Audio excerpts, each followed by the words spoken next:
अस्सलाम वालेकुम जी तमाम तव्हांजो पहिरीं पहिरियों भाउ केयरलेस। अॼु असांजी कहाणी जो उनवान मौज़ू आहे बकरी जी अक़लमंदी। हिकु बकरी झंगल में ख़ुशियूं कंदे टुपा ॾींदे गाह चरी रही हुई। उहा बकरी जंहिं एरिया में हुई न उनखे बकरी खे ख़बर न हुई त हिन एरिया में हिकु बगड़नि जो ग्रुप रहंदो आहे, हिकिड़ो टोलो रहंदो आहे जेको मूंखे ॿूटी ॿूटी करी चवंदो। इहो बिल्कुलु बकरी खे ख़बर न हो। बकरी गाह खाइण में मसरूफ़ हुई ऐं खाईंदे खाईंदे हिन जे कननि में बगड़नि जी ओनाड़ ॿुधण में आई। हिन जॾहिं मुंहुं मथे करे ॾिठो त बगड़ हिन खे चइनी तरफ़ खां घेरो करे चुका हुआ। ठीकु आहे, त हाणे बकरी वटि भॼण जो को रस्तो बि कोन हो जो हू भॼी सघे। हाणे अची परेशान थी ठीकु आहे। पोइ परेशानी में सोचणु लॻी त मां मिंट में अड़ कयां को राम दिल बगड़ निकिरी पए को मुंहिंजी जान बचाए छॾे।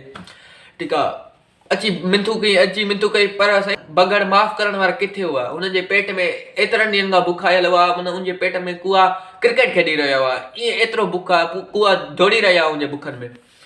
ठीकु आहे, त पंहिंजी बकरी पंहिंजी सोच खे हलायो, दिमाग़ खे हलाई त अची सोची जॾहिं बकरी चयो त मूंखे छॾियो, मुंहिंजा घर वारा बि आहिनि, मुंहिंजा बच्चा बि आहिनि, छॾे ॾियो मूंखे, मां हिकु माउ जी हैसियत रखां थो।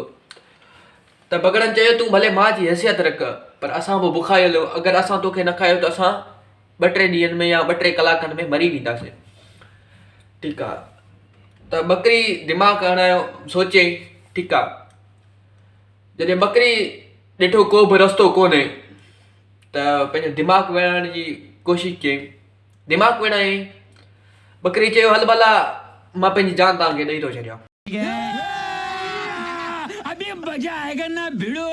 लेकिन तव्हांखे बुख बि ॾाढो लॻो आहे ऐं तव्हां मुंहिंजो गोश्त खाईंदो तव्हांखे मज़ो ईंदो। ईअं कयो तव्हां मुंहिंजे ख़ुशी में चारई तरफ़ वेही बांसुरियूं वॼायो, मां तव्हांखे डांस करे ॾेखारियां थी।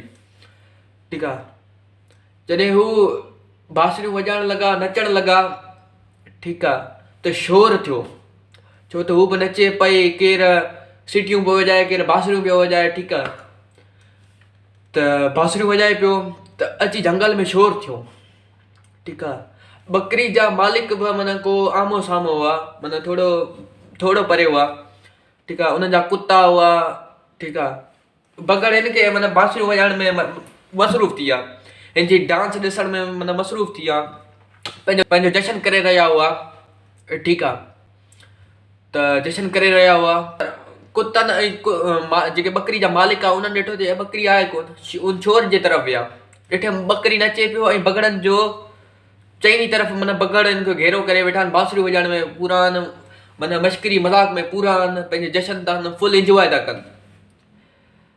कुता जॾहिं भॼण लॻा त बगड़नि जे कननि में बि आवाज़ अची पहुतो, माना असांजे साम्हूं केरु वेझो अची रहियो आहे। जॾहिं मुंहुं फेराए ॾिठनि, ठीकु आहे, ॾिठनि कुता पिया अचनि ऐं बकरी जा मालिक पिया अचनि। अची बगड़ भॼण लॻा, दौड़ण लॻा, उतां गुम थी विया। बकरी बि पंहिंजी जान छॾाए वई, त ईअं बकरी जी जान बची वई। ठीकु आहे, जिते बि फासो पंहिंजो दिमाग़ हलायो। ठीकु आहे, कहिड़ी ख़बर उहो तव्हांजी दिमाग़ जे सोचण जी वजह सां उहो को रस्तो निकिरी पए ऐं तव्हांजो मुश्किल रद्द थी वञे।